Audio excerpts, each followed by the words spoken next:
មាន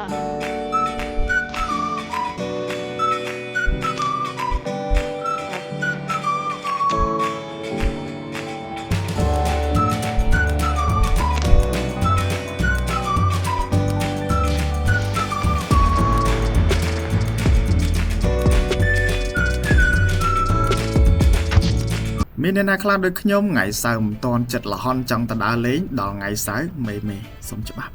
ដើរលេងមេថាអូខេអាប្រូឲ្យអញ្ចឹងក៏រត់រះស្រោតដំណើរដាក់បបាច់ម្នាក់មកស្បោងឡើងម៉ូតូឆ្ពោះទៅកាន់គោលដៅអញ្ចឹងឃើញថាពេលវេលារបស់យើងមិនដឹងថាមនុស្សម្នាក់មានពេលវេលា10ឆ្នាំប្រហែលដងទេជាក់ស្ដែងដូចខ្ញុំនឹងមិនតន់មាន10ឆ្នាំ3ដងទេទៅតែ2ដងជាងនឹងអញ្ចឹងមិនដឹងថាបាន2ដងជាងទៀតឬក៏អត់ផងអញ្ចឹងចាយពេលវេលាខ្លះដើរលេងខ្លះទៅលុយដែលយើងរកបានចាយខ្លះទៅដើរខ្លះទៅប៉ុន្តែកុំភ្លេចកុំចាយច្រើនពេកប្រយ័ត្នអត់មានលុយទិញមីកំប៉ុងស៊ីចំខែចឹងទីកន្លែងដែលខ្ញុំត្រូវទៅហ្នឹងគឺមិនឆ្ងាយប្រហែលពីទីក្រុងភ្នំពេញប្រហែលទេដែលយើងជិះប្រហែលតែជាង2ម៉ោងទេជិះបានសบายឈឿក្រចូលទឹកដីនៅទីកន្លែងមួយហ្នឹងភ្លាមខ្ញុំឲ្យ view ហ្នឹងគឺ10លើ10ស្អាតខ្លាំងមែនទែនទេសភាពបើនិយាយពីតាណាផ្លូវក៏ស្រួលមិនពិបាកក្នុងការជិះដែរចឹងជិះបែបសบายហើយក៏ចូលទៅដល់តំបន់ហ្នឹងភ្លាមអារម្មណ៍ដែលយើងមានថាអារម្មណ៍ស្មុគស្មាញទាំងអបាលម៉ានគឺវាហោះណោះតកៃលើជងឈើអស់លីងតែហ្មងចឹងកន្លែងមួយនេះគឺជាកន្លែងដែលយើងត្រូវបត់ចូលទៅទីតាំងដែលយើងត្រូវទៅបោះតង់ហើយតារបស់ពួកយើងគឺទៅបោះតង់មួយយប់2ថ្ងៃចឹងពេលដែលយើងពួកយើងចេញទៅពីភ្នំពេញហ្នឹងគឺប្រហែលជាថ្ងៃរសៀលដែរហើយអញ្ចឹងជិះទៅដល់ហ្នឹងក៏ល្ងាចល្មមហើយកន្លែងដែលពួកយើងទៅបោះហ្នឹងគឺជាចំការក្រូចបោះអ៊ីខ្លីនៅពេលដែលពួកយើងចូលទៅដល់ហ្នឹងគឺមានពជាការពារដែលគាត់នៅចាំច្រកកន្លែងហ្នឹងអញ្ចឹងគាត់កឹបសបុតអញ្ចឹងមកម៉ូតូយកតែ2000ទេបងប្អូនជូនគាត់ទៅអញ្ចឹងមិនច្រើនទេ2000ហើយយើងគាត់មើលការខុសត្រូវគាត់ការពារឲ្យពួកយើងដែរអញ្ចឹងបងប្អូនឃើញទៅទេសភាពក៏ដឹងថាវាស្រស់បងប្រងប៉ុណ្ណាណាឥឡូវយើងមកដល់ផ្លូវបត់កន្លែងចូលច្រកចកាហ្នឹងហើយចកាអ៊ីខ្លីបងប្អូនយើងទៅដល់នៅតំបន់ខាងជ្រាវហ្នឹងគឺ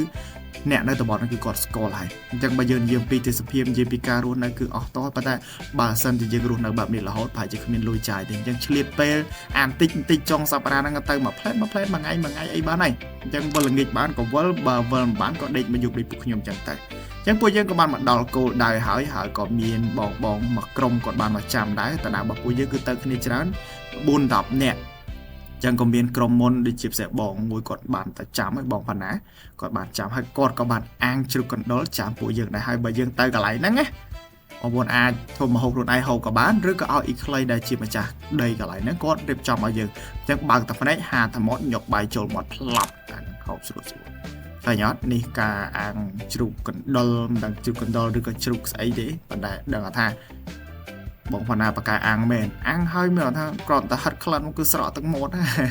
លោកពូគាត់បានទៅដល់មនពួកខ្ញុំអញ្ចឹងពួកខ្ញុំទៅដល់តាមក្រោយទេអញ្ចឹងយើងឃើញហើយទេសភាពកន្លែងបោះតង់គឺធំទូលាយខ្លាំងមែនទែនហើយបើនិយាយពីសុខសុវត្ថិភាពគឺសុវត្ថិភាពល្អអញ្ចឹងកន្លែងហ្នឹងក៏មានកន្លែងដែលយើងលេងទឹកដែរគឺនៅក្រោយកន្លែងហ្នឹងឯងអត់ប្របាក់ទេមិនបាច់សឹងថាមិនបាច់ទៅរកបន្ទប់ទឹកស្អីទេបើប្រុសហ្នឹងគឺលោតក្រំទៅបើតែមើលប្រយ័ត្នបុកថ្មផងទឹកធ្លាក់ទឹកឡើងហ្នឹងឯងចឹងបន្ទាប់ពីយើងឡើងពីទឹកមកពួកយើងក៏រៀបចំកន្លែងស្នាក់អាស្រ័យរៀបចំតនឲ្យពួកយើងទៅគឺយើងទៅ plan បោះតង់មិនមែនតែដូច resort រីសាំងស្អីទេឃើញថាកូនបើហ្វាឃើញកាមេរ៉ាគឺសកម្មប៉ុន្តែគ្មានចេះបត់ស្អីទេគ្មានចេះរៀបតង់ស្អីទេនិយាយលេងទេតែពួកយើងក៏តឡើងម្នាក់ម្ដាយមួយជើងទៅដើម្បីឲ្យតង់របស់ពួកយើងឡើងរួចរាល់ដើម្បីយើងអង្គុយជួបជុំចែកចែកគ្នាលេងពីនេះពីនោះហើយក៏មានហូបអីតិចតួចដែរហើយល្មមក៏ពេលវេលាជ្រុកអាំងចុងភៅមកខ្មៅរបស់យើងគឺស្ដាច់ចុងភៅហើយគាត់ក៏អាជ្រុកឆ្អិនល្មមមើលមកគឺតំណងហ่าបងប្អូនឲ្យឃើញតែស្រក់ទឹកមាត់បណ្ដា PP ទៀតដូចខ្ញុំគាត់ថាខ្ញុំវាម្ចាស់ផឹកពេលវេលាយប់មកដល់យើងក៏មានជ្រូកអាំងយើងក៏មានសាច់អាំងអញ្ចឹងពេលវេលាបែបនេះបងប្អូនសាកសម័យខ្លួនឯងមើលថាបងប្អូនយើងអាចជួបជុំបានទេមានពេលវេលាជាមួយគ្រួសារក៏បានពេលវេលាជាមួយមិត្តភក្តិឬក៏មនុស្សជាទីស្រឡាញ់បងប្អូនយើងទៅជា2នាក់ក៏បានអីក៏បានដែរចឹងព្រឹកឡើងមកដល់យើងកាត់មកយប់ដេកមកឆ្អែតអ្នកខ្លះក៏ដេកឆ្អែតអ្នកខ្លះក៏ដេកឆ្អែតល្អជាក់ស្ដែងដេកនេះកូនពៅហ្វាជាមួយចិត្តអ្នកអត់តង់ដូចត្រង់បើកភ្នែកអត់រួចហ្នឹងបើកដេកស្អីអាពុកដេកហ្វាត់ចាស់ព្រឿងហើយដេកមែននេះមែនអ្នកធ្វើភ្លេងគេខ្ញុំវិញកូនខ្ញុំដែរខ្ញុំដេកឆាក់សួរខ្ញុំទេបងមិនដឹងហ្វាមិនអត់ទេមិនខ្ញុំវិញដងបងមិនអត់ទេភ្លេងគេបងកូនដល់ម្នាក់ខ្ញុំវិញមែនណាឃើញថានេះគឺជាទេសភាពពេលព្រឹកគេថាស្រស់បំប្រងខ្លាំងតែបើយើងនិយាយពីអាកាសធាតុ ពេលពួកខ្ញុំទៅហ្នឹងគឺអត់តែជាក់ពេកទេមកល្មមដែលអាចយើងគេងលក់បានណានៅពេលយប់អត់ត្រៀតចូលមកដល់ហើយបើយើងនិយាយទៅគឺថាអរគុណដែរថ្ងៃនេះអត់ភ្លៀងដោយសារតែរដូវវស្សាយើងទៅខែវស្សាអញ្ចឹងតំបន់ភ្នំគឺជាបំផុតតែភ្លៀងតែពួកខ្ញុំអត់អីថ្ងៃហ្នឹងទៅគឺហេងណាហើយព្រឹកឡើងមានអីទេក្រៅតែពីឆុងកាហ្វេហូបហើយអត់មានអីឆុងទៀតដាក់ចានជីវិតគេថាខុសប្លែកពីគេធីមនេះមិនដឹងធីមណាមិនដឹងតែធីមនេះគឺបើមិនខុសគេបន្តិចគឺអត់គេថាអត់សុបាយតខុសគេបន្តិចហើយយើងក៏មិនភ្លេចនោះទេមុននឹងយើងធ្វើដំណើរបន្តទៅទៀតគឺយើងត្រូវឡើងភ្នំយើងក៏ត្រូវហូបអាហារពេលព្រឹកដែលអាហារពេលព្រឹកមួយហ្នឹងគឺដួសដោយកូនកូរ៉េគាត់អ្នកដួសទេប៉ុន្តែអ្នកដែលធ្វើហ្នឹងគឺអ៊ីក្លីជាមួយនឹងកូនគាត់ទេអញ្ចឹងគាត់ក៏បានដួសរៀបចំឲ្យពួកយើងទាំងអស់គ្នាហើយពួកយើងគឺសិតសឹងតែជាក្រុមការងារជាមិត្តភ័ក្តិជាអ្នកស្គាល់គ្នាអញ្ចឹងយើងរៀបចំមក plan មក trip ហ្នឹងទៅដើរលេងជុំគ្នាយូរម្ដងមកកាលហើយគឺថាអាហារពេលព្រឹករបស់យើងមានអីច្រើនទេមានតែពងទាចៀនបាយសជាមួយនឹងសាច់ជ្រូកអាំងដែលយើងបានរៀបចំហើយឲ្យអ៊ីជាគាត់នៅតំបន់កន្លែងហ្នឹងម្ចាស់តំបន់ហ្នឹងគឺគាត់ចាំតែចម្អិនទេគឺបានហើយសប្បាយ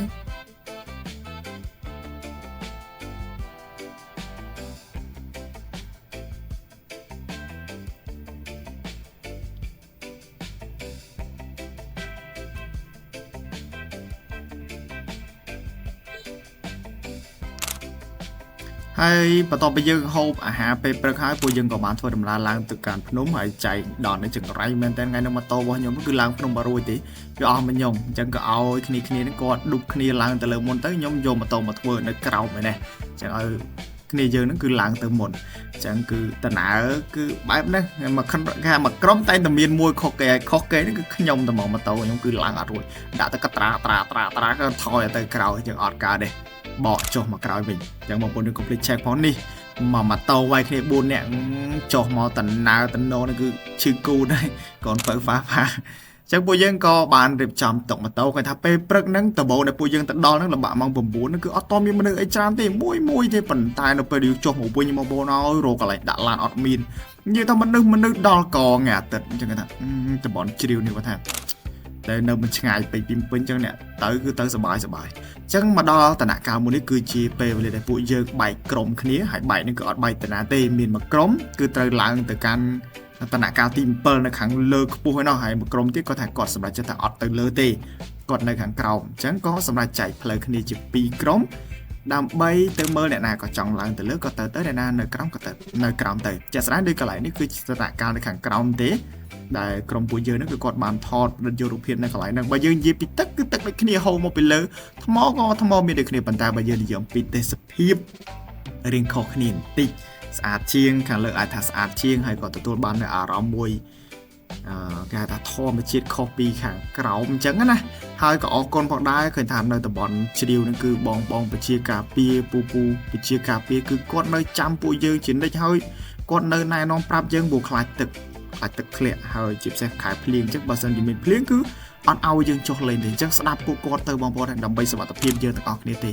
ហើយយើងឃើញទឹកនៅពីលើយើងមើលអត់ឃើញត្រីទេប៉ុន្តែនៅពេលដាក់កាមេរ៉ាចូលទឹកផ្លប់មិនណាយោមិនដឹងថាត្រីមកពីណាអីក៏ច្រើនយ៉ាងនេះ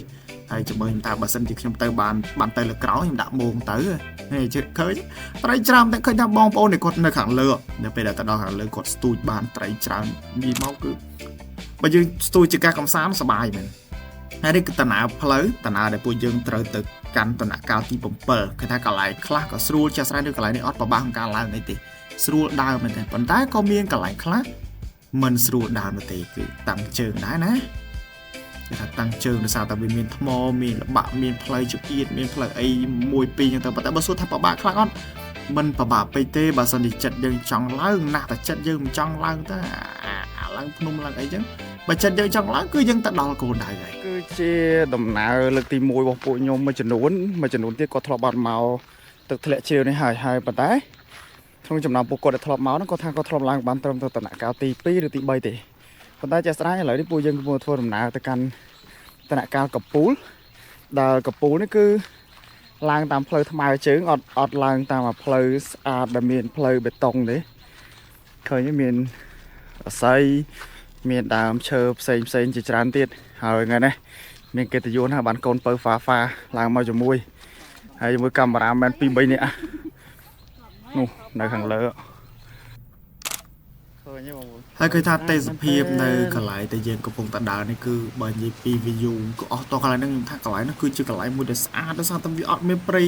ធំដើមឈើអីធំធំទេប៉ុន្តែអាសម្បកដើមស្លឹកធំធំនេះមិនដឹងតែគេហៅដើមស្អីមានថាវាស្អាតមែនតើកន្លែងហ្នឹងណាបើយើងឃើញបាទទស្សនភាពនៅនឹងផ្ទាល់គឺទទួលបានអារម្មណ៍មួយតិចល្ហឹមហ្មងហើយបងឃើញសើមហ្នឹងណា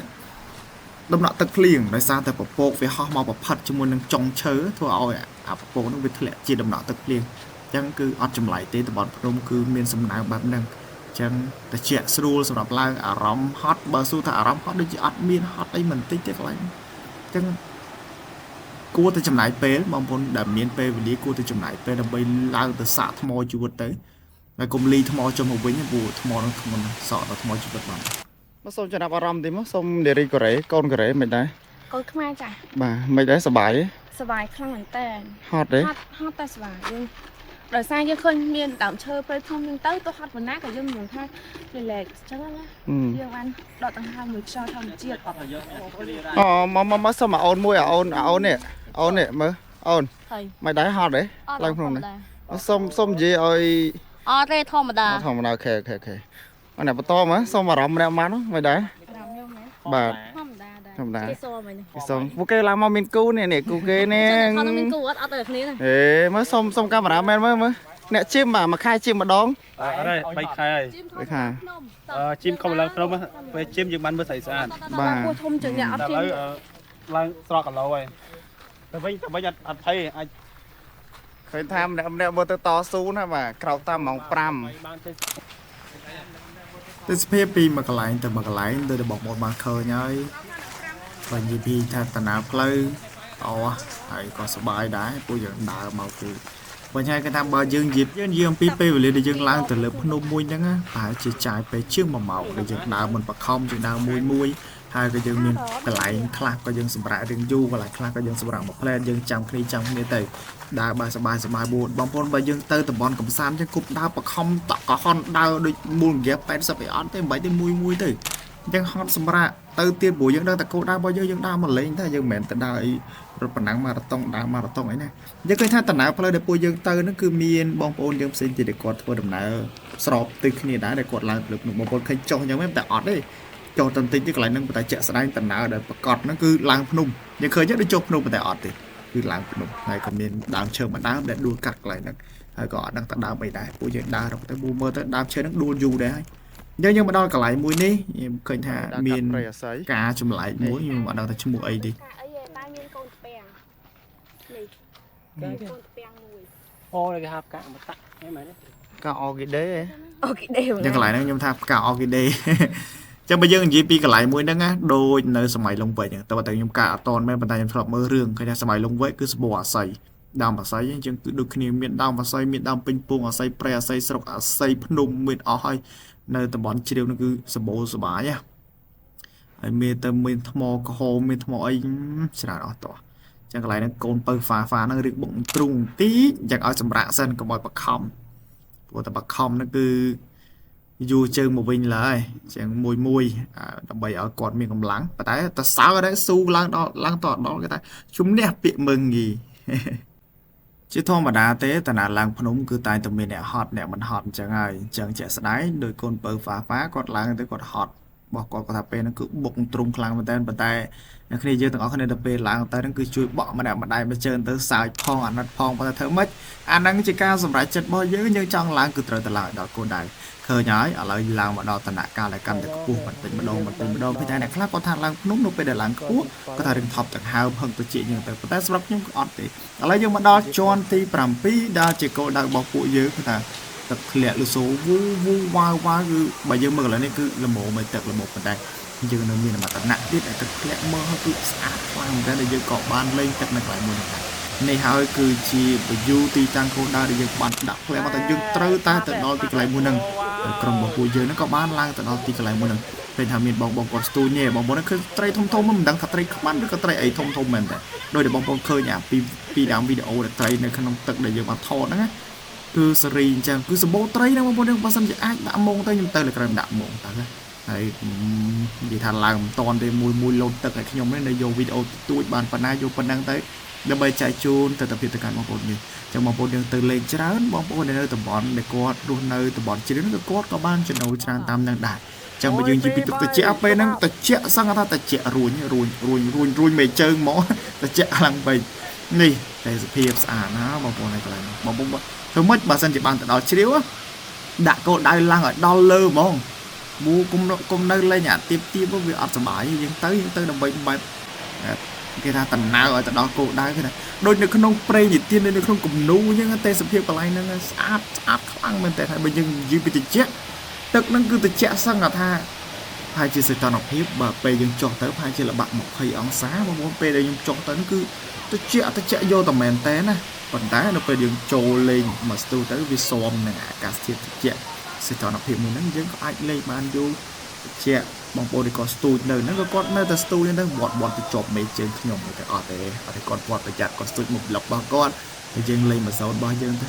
ហើយបើកណ្ដាលរបស់ពួកយើងឡើងទៅលេងទឹកហ្នឹងបើយើងនិយាយពីសាច់លេងទឹកហ្នឹងគឺអត់ដល់កន្លះម៉ោងថាកន្លះម៉ោងចុះប៉ុន្តែអាសាច់ដើរចុះទៅឡើងមកហ្នឹងគឺអស់ចិត្ត3ម៉ោងថាដើរមកឡើង1ម៉ោងកន្លះចុះទៅ1ម៉ោងកន្លះអស់ល្មម3ម៉ោងអញ្ចឹងសាច់លេងបានតែកន្លះម៉ោងអញ្ចឹង3ម៉ោងកន្លះគឺបានតែប៉ុណ្្នឹងឯងដែលយើងទៅដល់គោលដៅអញ្ចឹងពេលដែលពួកយើងទៅហ្នឹងក៏មានក្រុមគេផ្សេងគាត់ឡើងទៅដែរ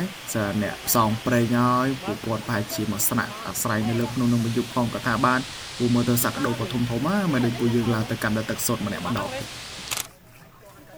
ហើយនេះគឺជាតាណាផ្លូវរបស់ពួកយើងចុះមកវិញហើយក៏មកដល់ខាងក្រោមហ្នឹងយើង